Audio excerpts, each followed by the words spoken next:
sebelum saya menyampaikan firman Tuhan, saya ingin menyanyikan sebuah pujian bagi Tuhan dan untuk saudara dengarkan baik-baik.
Salam saudara pemirsa, selamat berjumpa kembali dengan kami dalam program Berita Pengharapan.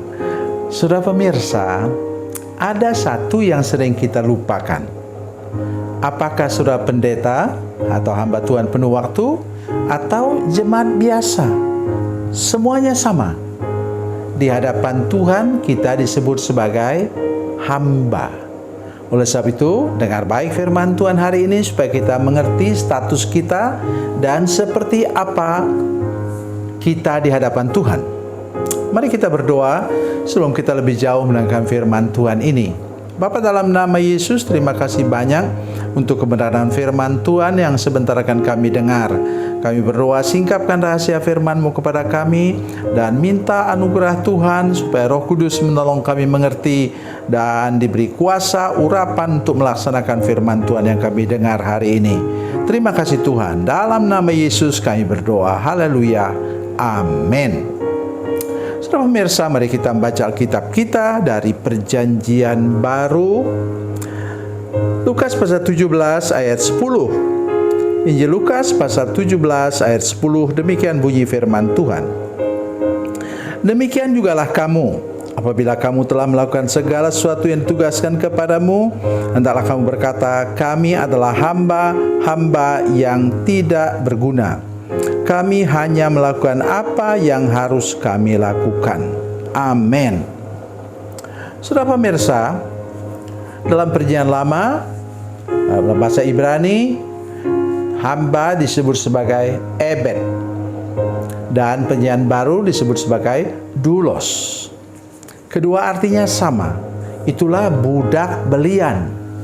Kita ini semua sebenarnya seperti budak belian juga. Kenapa?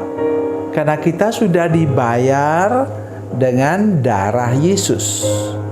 Sebab kamu telah ditebus dari cara hidupmu yang sia-sia, yang kamu warisi nenek moyangmu itu bukan dengan barang yang fana, bukan pula dengan perak atau emas, melainkan dengan darah yang mahal, yaitu darah anak domba yang seperti darah anak domba tak bernoda, tak bercacat.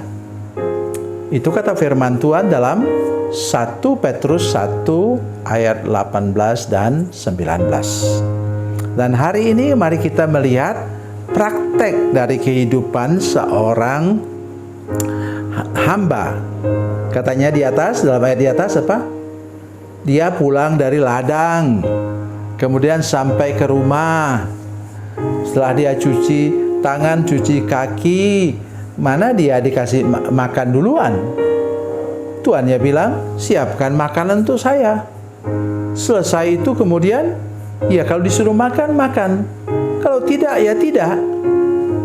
Jadi itu status kita sebagai budak. Jadi kita semua juga sama sekarang. Harusnya kita tidak menuntut apa-apa kepada Tuhan.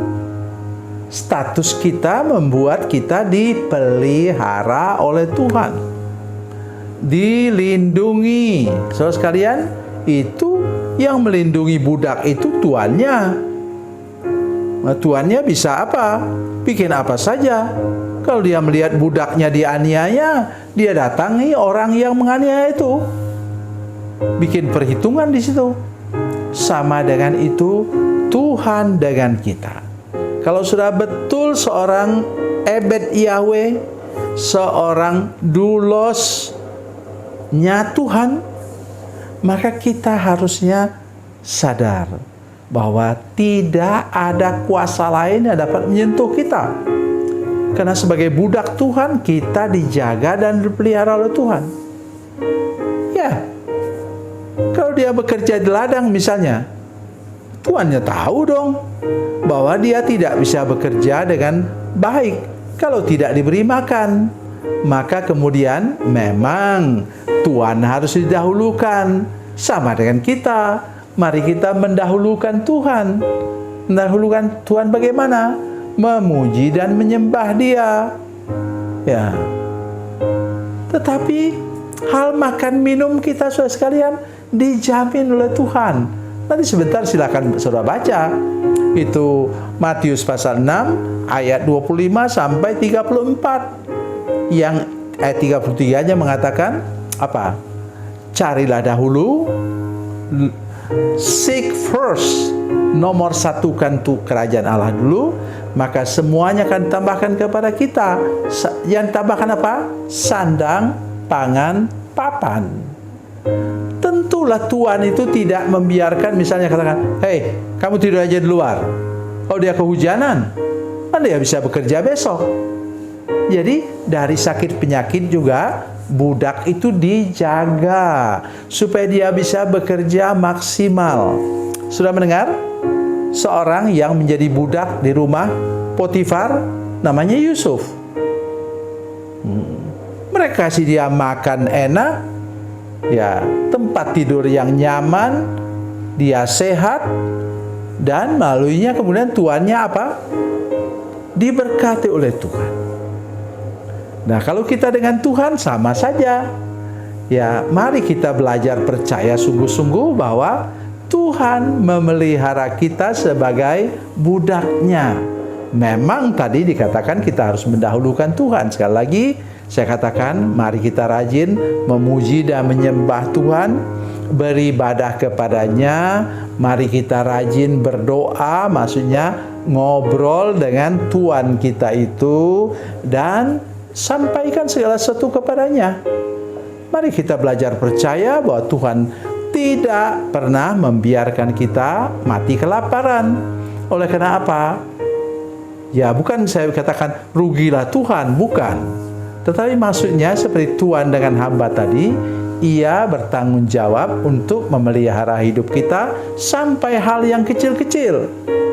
Tadi katakan bahwa sandang, pangan, dan papan itu tuannya gunakan supaya dia bisa bekerja maksimal, dan untuk kita semua supaya kita bisa berguna betul-betul untuk kemuliaan bagi nama Tuhan.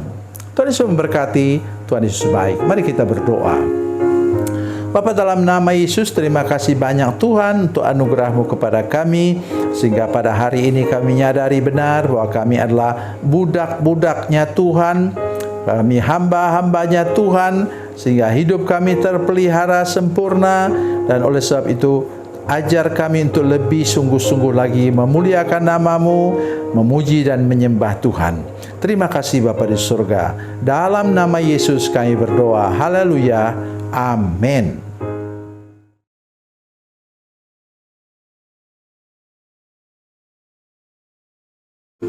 Salam saudara pemirsa, mengakhiri program ini saya mohon kepada saudara-saudara pemirsa sekalian untuk bila saudara menyaksikan program ini melalui channel YouTube, maka tekan subscribe dan bunyikan lonceng. Dan bila saudara menyaksikan program ini melalui channel Facebook, tolong saudara-saudara sekalian tekan like dan juga komen. Dan demikian pula bila sudah menyaksikan program Makanan Bergizi hari ini yang tertulis, maka tekan yang sama juga, tekan like dan tekan komen. Dan tolong saudara-saudara sekalian untuk membagikan program ini, share program ini di channel saudara-saudara sekalian, supaya lebih banyak lagi orang diberkati melalui program ini. Tuhan Yesus memberkati, Tuhan Yesus baik.